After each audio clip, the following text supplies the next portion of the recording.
πληγές των ποταμών και αναρρύθμιτο γέλασμα των κυμάτων στο πέλαγος. Μητέρα γη και ήλιε που βλέπεις τα πάντα, δείτε τι πάσχω! Θεός εγώ από τους θεούς. Δέστε τι βάσα να υποφέρω στην απάτητη αυτή ερημιά, επειδή χάρισα δώρο στους νητούς το πύρ της γνώσεως που έκλεψα για τους ανθρώπους.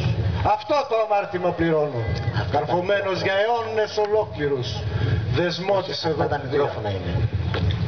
Ορθώστηκαν τον θόρυβο. Άυπνος, καίγομαι απ' τη λάβρα του ήλιου την ημέρα και την παγωμένη ανάσα της νύχτας. Μήτε μορφή ανθρώπου ούτε φωνή. Ατέλειωτη, θανατερή η μοναξιά, για μένα τον αθάνατο. Τι ευωδιά είναι αυτή που πλημμύρισε τριγύρω, ποια παρουσία όρατη με πλησιάζει, θεία ή ανθρώπινη? Ποιος μπήκε στον κόπο για να έρθει ως εδώ, σ' αυτό το μακρινό το βράχο να δει τα μύρια βάσανά μου? Ό,τι και να είναι αυτό το άγνωστο, με φόβο πλημμυρίζει την καρδιά μου. Μη φοβάσαι, Προμηθεύ. Μη φοβάσαι. Μη φοβάσαι. Μη φοβάσαι. Φίλες ήρθαμε εδώ. Φίλες. Φίλες. Φίλες. Ως τις σπηλιές μας έφτασε υπόκοφος του σφυριού που σε κάρφωνε ο χτύπος. Διώξαμε την ατολμία. Διώξαμε τη συστολή μας. Και κινήσαμε για να σε βρούμε.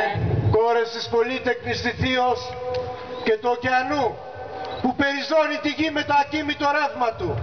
Κοιτάξτε! Δέστε με τη δεσμά, είμαι καρφωμένος εδώ, στο φαράγγι αυτό με ατσάλινους χαλκάδες.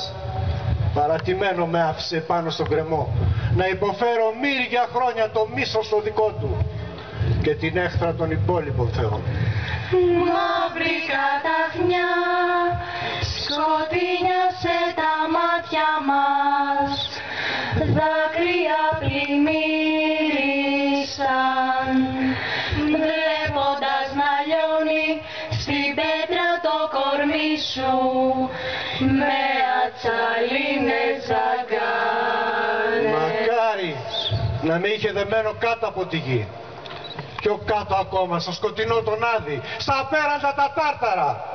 Αλλά με έδεσε άγρια εγώ με άλλη τα δεσμά για να με εξευτελίσει και να γελούν μαζί μου στους αιώνες οι εχθροί μου. Σκληρόκαρδος θα είναι εκείνος, Προμηθέα, όποιος απ' τους θεούς γελάσει για τα πάθη σου.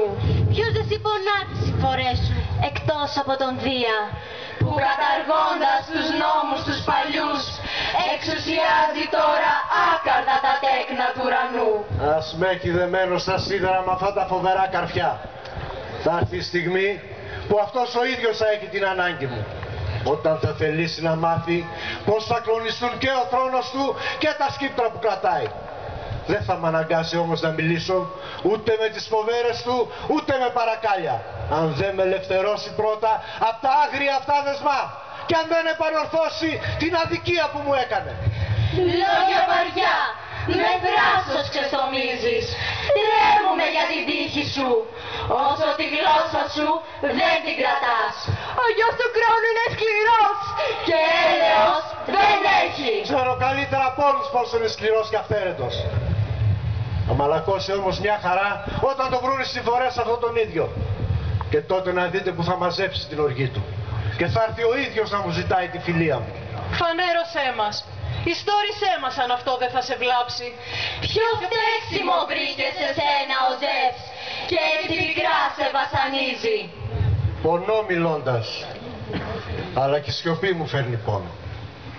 Σαν ξέσπασε η κοσμική, η φοβερή μάχη μεταξύ τους των θεών και εξεγέρθηκε ο Δίας με τα αδέρφια του ενάντια στους Τιτάνες και ενάντια στον πατέρα του το Κρόνο. Ο πόλεμος συνέχιζε αμφίροπος, μια που κανείς δεν ήξερε ποιος θα είναι ο νικητής σε αυτό το χαλασμό. Εγώ όμως, ο Τιτάνας, ο γιος της Θέμηδος, της μάνας γης, που έχει πολλά ονόματα αλλά μία είναι η μορφή της. Με όλη μου τη ψυχή και τις δυνάμεις στάθηκα στο πλευρό του Δία. Αγωνίστηκα πρόθυμα μαζί του. Με τις δικές μου συμβουλές πήρε την νίκη και έριξε στο Τάρταρου τα σκοτεινά τα βάθη, το Κρόνο τον αρχαίο, ομού με τους συντρόφους του. Και ενώ τόσο ωφελήθηκε από εμέ Κοιτάξτε τι μου έδωσε για ανταμοιβή. Γιατί αυτή είναι η κατάρα των τυράννων. Ούτε τους φίλους τους να μην μπορούν να εμπιστευτούν.